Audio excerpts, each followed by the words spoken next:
reunião ainda está acontecendo. Na verdade, a votação acabou, mas agora eles vão entrar no debate sobre o ataque contra o hospital. Então, infelizmente, eu vou ter que ser bastante breve aqui com vocês. Mas só para resumir, 12 votos a favor da proposta brasileira, 2 abstenções e apenas um voto contrário.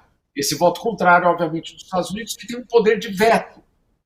Ou seja, você pode ter todo mundo a favor, você pode ter todos os votos, mas se você tem um voto contra, o que já acontecia na Ucrânia, por exemplo, com o veto russo, né, aí já um outro debate, é suficiente para derrubar qualquer projeto. Isso revela que, obviamente, o Conselho de Segurança, como está, não pode funcionar, não tem como funcionar. Ele não funcionou com a Ucrânia e agora não funciona com a questão palestina e de Israel.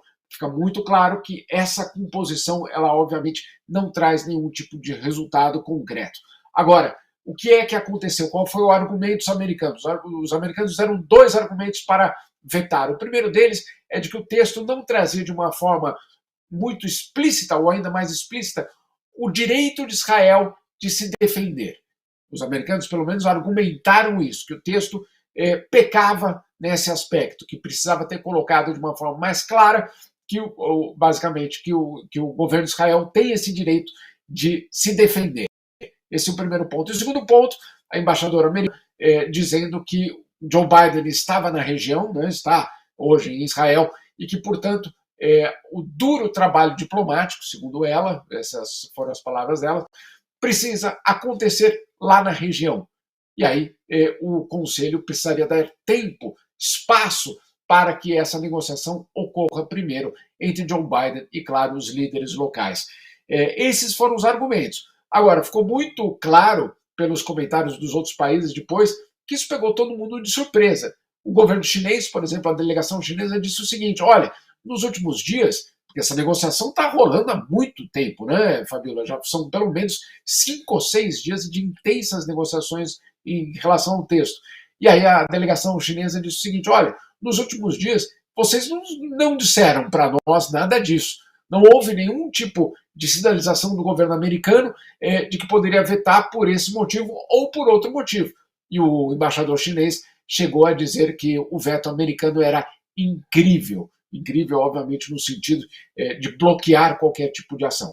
O governo brasileiro, no caso, Sérgio Danesi, o embaixador brasileiro, lamentou e, obviamente, disse que, mais uma vez, o Conselho ficava em silêncio diante de todos esses crimes cometidos entre, obviamente, Israel e Palestina.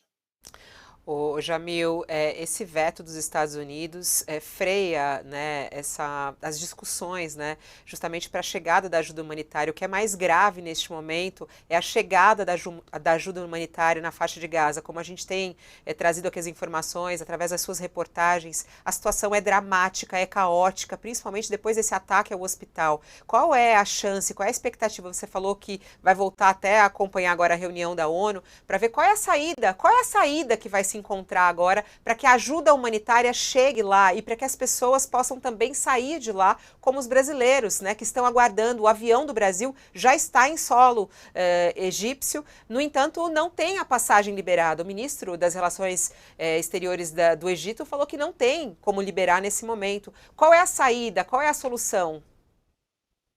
É uma saída política, acima de tudo. Né? Você precisa ter um acordo, uma costura entre diferentes partes para garantir que isso aconteça.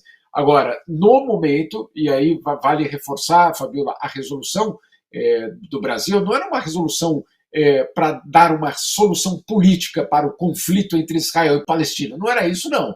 Era uma resolução apenas para lidar com os aspectos humanitários imediatos. Ou seja, não estamos aqui falando do futuro, de criar um território ali, a capital lá, como seriam as relações entre os dois países, nada disso. Era uma resolução que apenas pedia uma pausa humanitária, a liberação dos reféns, você parar de disparar mísseis sobre a faixa de Gaza, sobre a população civil na faixa de Gaza, e outros aspectos humanitários. Era basicamente isso. Se você entrar na minha matéria agora, que já está no ar, eu listo basicamente todas as medidas que foram tomadas.